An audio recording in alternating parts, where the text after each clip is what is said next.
Social contract theories came from the state of nature that there was no government and law to control the people. It is an implicit agreement among the members of a society to cooperate for social benefits, for example, by sacrificing some individual freedom for state protection. The Pactum Union said that people looking for protection to save their lives. As the result, the society created a respect behavior for each other for the peace and harmony living. The Pactum's objection is when people united together and pledged to obey an authority and surrendered the whole or part of their freedom and rights to an authority. The authority guaranteed everyone protections of life, property, and to a certain extent, liberty. Theories of social contract became popular in the 16th, 17th, and 18th centuries among theorists such as Thomas Hobbes, John Locke, and Jean-Jacques Rousseau.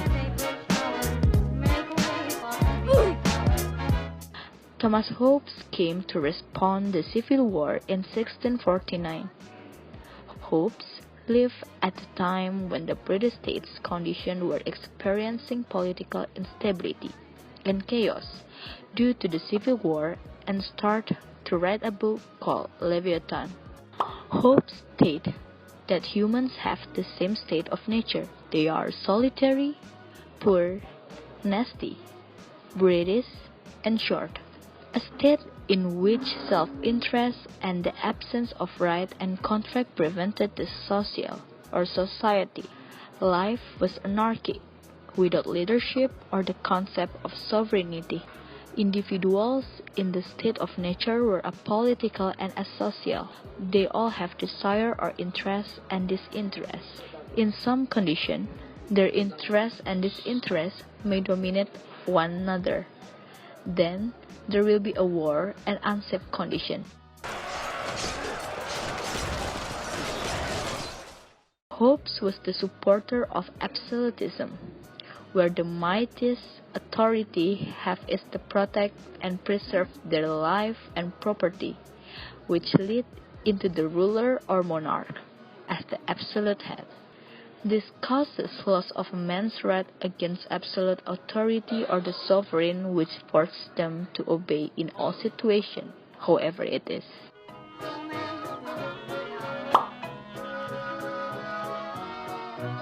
John Locke stated that humans have the same nature one another, but there is the difference with what Hobbes has stated.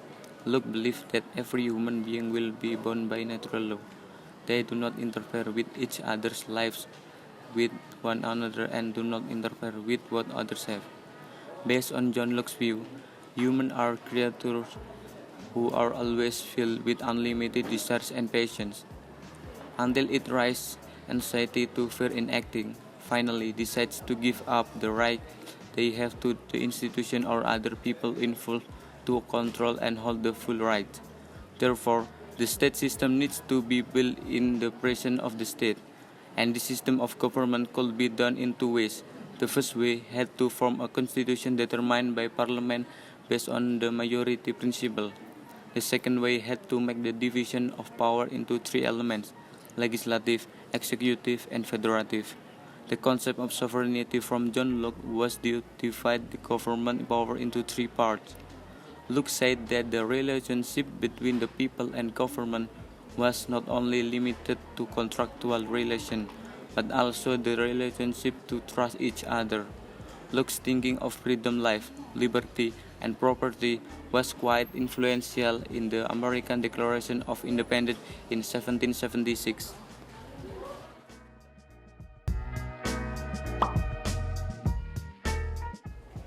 J.J. Rousseau had a jargon: man was born free and everybody is in chain. In the contract social, Rousseau thought that every people was free to exercise his rights, but he was still restricted when entering the social world. They were regulated by law and they were given citizenship status. According to Rousseau, state was a collection of human beings who combined with their society, which in their actions was governed by the general will. namely freedom and equality for their society. With general will, indirectly, a social contract was formed, where the individual had to give some rights to the state so that there was no conflict. In the thinking of Rousseau's social contract, which basically views humans as having the right to receive equal treatment and avoiding unequal privilege that are only given by certain parties.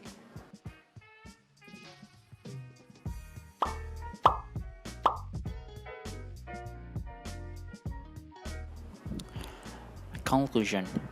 As with many philosophical ideas behind the political theory, the social contract has inspired various forms and interpretation and has been evoked by many different groups throughout American history. Revolutionary era Americans favored social contract theory over the British theory concept of patriarchal government and looked to the social contract as support for the rebellion. During the antebellum and Civil War period, social contract theory was used by all sides. Slaveholders used it to support states' rights and succession. Whig Party moderates upheld the social contract as a symbol of continuity in government, and abolitionists found support in Locke theory of natural rights. Historians also have linked social contract theories to pivotal social movements such as those for Native American rights, civil rights, immigration reform, and women's rights. That's all, folks. Bruh.